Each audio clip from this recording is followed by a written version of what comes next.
आज का हमारा मौजू है जी इक्वेशंस ऑफ मोशन। मोशन की इक्वेशंस, उनमें से आज हम पहली इक्वेशन स्टडी करेंगे। लेकिन सबसे पहले हमें ये जानना होगा कि हम इन इक्वेशंस में किन किन चीज़ों को रिलेट करने जा रहे हैं। इनमें वेलोसिटी होगी, डिस्प्लेसमेंट होगी, एक्सेलरेशन होगा, टाइम होगा। अब हम जानते हैं कि टाइम स्केलर क्वांटिटी है, लेकिन वेलोसिटी, डिस्प्लेसमेंट और एक्सेलरेशन ये वेक्टर क्वांटिटीज़ हैं। लेकिन हमें मोशन स्ट्रेट लाइन में कंसीडर कर रहे हैं, जिसकी वजह से हम इन सभी वेक्टर्स की जस्ट मैग्नीट्यूड्स को डील करेंगे, यानी इन वेक्टर्स को एज स्केलर्स ट्रीट करेंगे।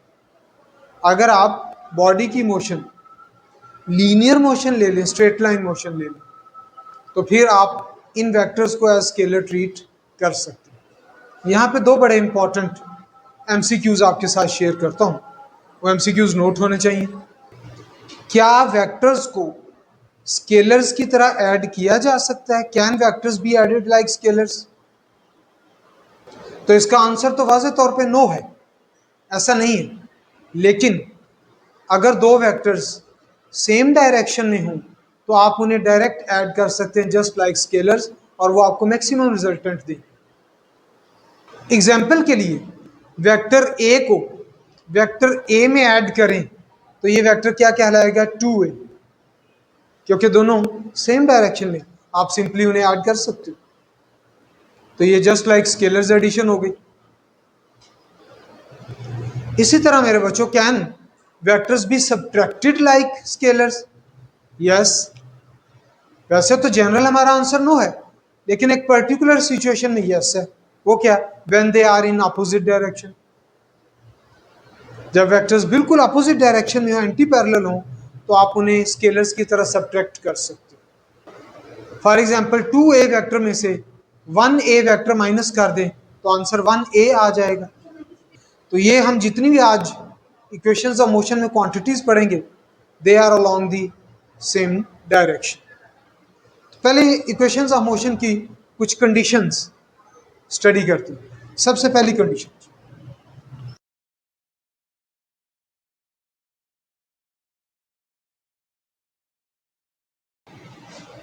आप इसे लीनियर मोशन भी कह सकते हो, स्ट्रेट लाइन मोशन।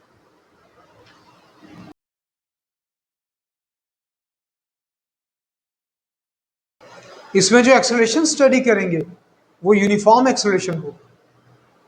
तीसरी कंडीशन, इनिशियल वेलोसिटी जिस तरफ भी होगी उस डायरेक्शन को पॉजिटिव लिया जाएगा, और उसकी डायरेक्शन में सभी चीज़ों को पॉजिटिव लिया जाएगा। और जो भी चीज़ इनिशियल वेलोसिटी के अपोजिट होगी, यकीनन उसे नेगेटिव लिया जाएगा, क्योंकि वो इनिशियल वेलोसिटी के अपोजिट होगी।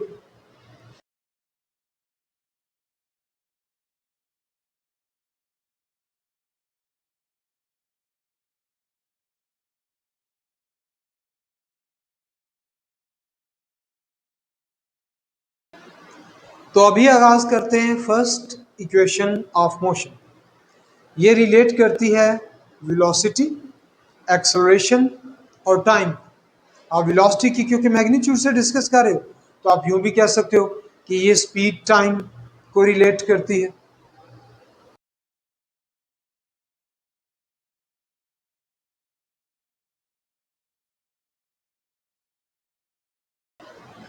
तो इमेजिन करें एक बॉडी जिसकी इनिशियल वेलोसिटी है वी आई, वो मूव कर रहा था, किसी एक्सटर्नल फोर्स की वजह से उसकी वेलोसिटी इंक्रीज हो, वी आई से कितनी हो गई? V F O, during time T. अब इसमें एक्सेलरेशन पैदा हुआ होगा, that acceleration is called A. तो ये चार चीजें मैंने जो डिस्कस की हैं, इन्हें इसी तरह बोर्ड पे आप लेबल कर दें।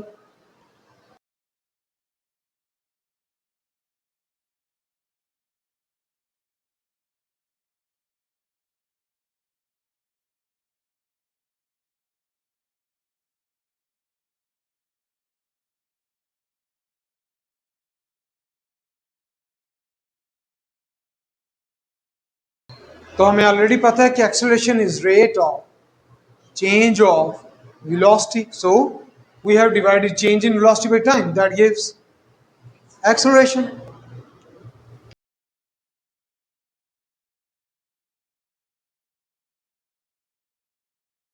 इस स्टेप में हमने क्या किया? चेंज इन वेलोसिटी को final velocity minus initial velocity से बदल दिया, क्योंकि delta v v f minus v i के इक्वल होता है, final velocity minus initial velocity. Now this time यहां पे डिवाइड हो लेफ्ट साइड पे मल्टीप्लाई हो गया।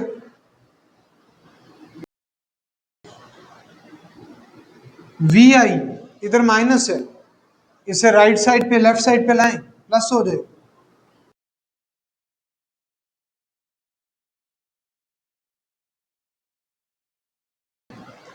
ये वो फेमस इक्वेशन है जो हम कई दफा पहले भी याद कर चुके हैं। V F is equal to V I plus A T, V F is equal to V I plus A T. इसमें वी एफ क्या है? फाइनल। वी आई क्या है? Initial velocity. ए क्या है? Uniform acceleration which is caused by the external force, अगरचे उसको हम स्टडी यहाँ पे नहीं कर रहे।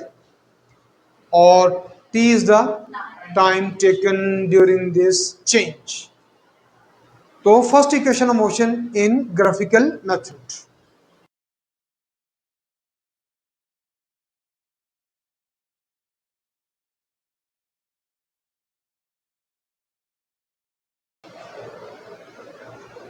तो ग्राफिकल मेथड के लिए बेहतर है कि हम पहले डायग्राम बनाएं, डायग्राम को बहुत अच्छे तरीके से लेबल करें, उस लेबलिंग को फिर वन बाय वन डिस्कस करते चले जाएं।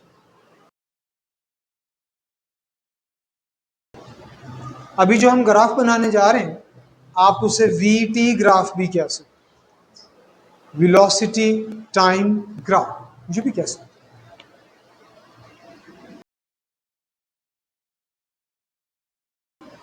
Point A represent initial velocity from O to A. ये वाई एक्सिस वेलोसिटी क्या है ना, तो लेट्स से वो कोई इनिशियल वेलोसिटी वी आई से स्टार्ट कर। बच्चों को वैसे नंबर्स से ज़्यादा समझ आती है, तो आप पॉइंट ए का नंबर 5 समझिए, तो उसकी इनिशियल वेलोसिटी कितनी है? 5। हम उसको यहाँ पे क्या नाम देंगे? वी आई का क्या नाम देंगे? वी आई।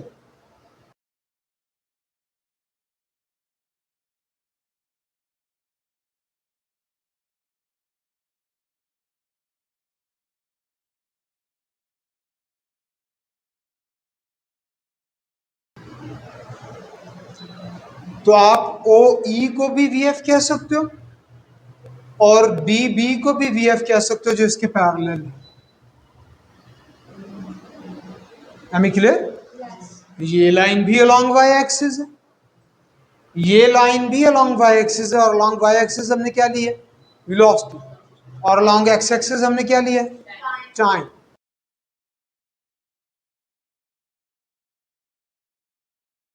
अब आप इस बात पे गौर करें कि क्या ओ डी और ए सी भी आपस में इक्वल है?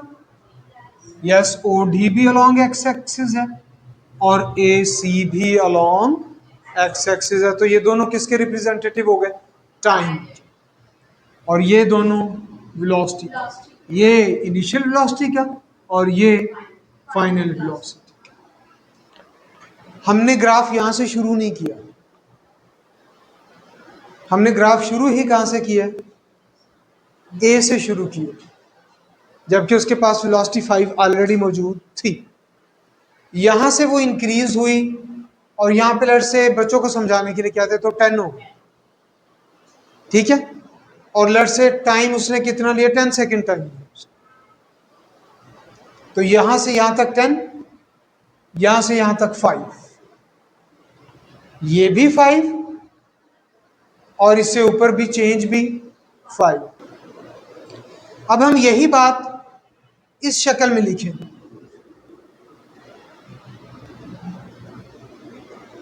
dB is equal to,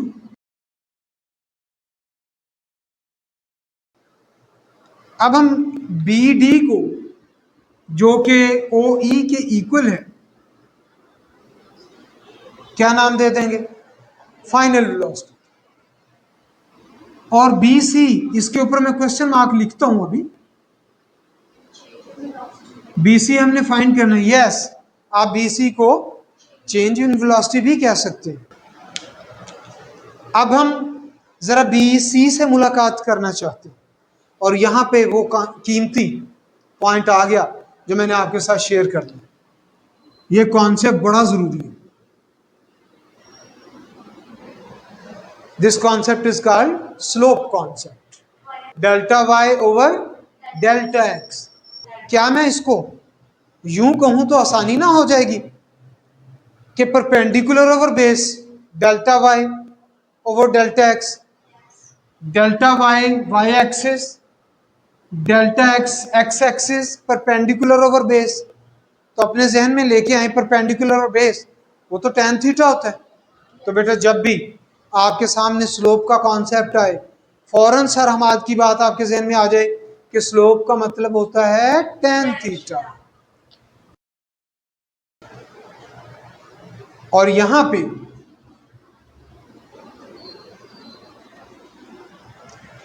perpendicular BC है और बेस AC है।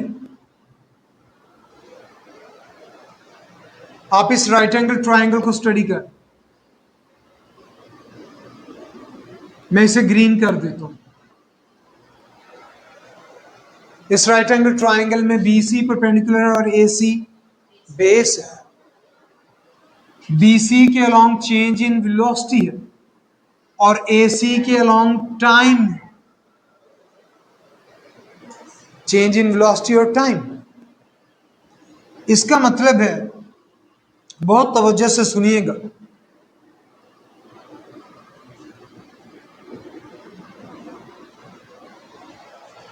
Change in velocity over time किसके इक्वल होता है? जी आप भी बोलिए, किसके इक्वल होता है जी? एक्सेलरेशन के इक्वल। इसका मतलब है स्लोप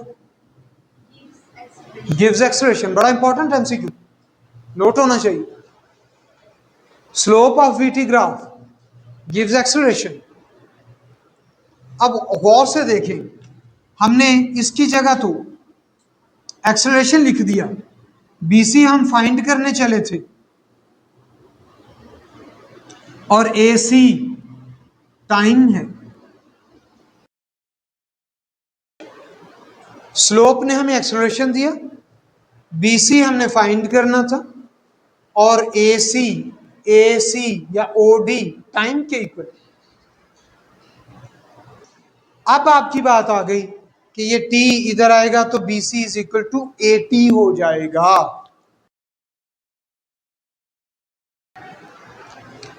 और जब आप इसकी वैल्यू इक्वेशन नंबर 1 में पुट कर देंगे तो फर्स्ट इक्वेशन ऑफ मोशन मुकम्मल हो जाएगी।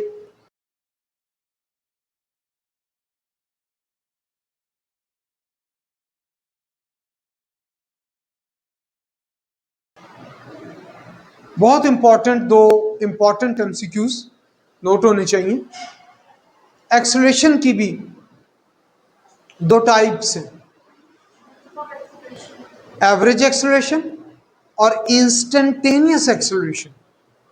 हमने यहां पे A और B के दरमियान स्लोप निकाली है। अगर आप दो पॉइंट्स के दरमियान स्लोप निकाल के इस तरह एक्सेलरेशन निकालेंगे तो उसे कहेंगे एवरेज एक्सेलरेशन। नोट करें, if change is taken between 2 points then the slope between those 2 points gives average acceleration. If change is between 2 points, then slope between those 2 points gives average acceleration. और आज का last point, अगर ये graph straight line की बजाय curve हो तो फिर आप कोई दो पॉइंट्स के दरमियान चेंज नहीं निकाल सकते। फिर आपको स्लोप निकालने के लिए कोई एक पॉइंट लेना पड़ेगा, उस पॉइंट पे टेंजेंट ड्रॉ करना पड़ेगा, फिर उसका परपेंडिकुलर, फिर उसकी बेस, एक्स एक्सिस पे टाइम, वाई एक्सिस पे वेलोसिटी, फिर ये वाली चेंज इन वेलोसिटी होगी, ये वाला टाइम होगा। अब इसकी जो स्लोप निकालोगे, है तो ये भी एक्सेलरेशन, लेकिन ये इस पर्टिकुलर पॉइंट का एक्सेलरेशन है, इसे कहेंगे instantaneous acceleration. Point two point acceleration को कहते हैं इंस्टेंटेनियस एक्सेलरेशन।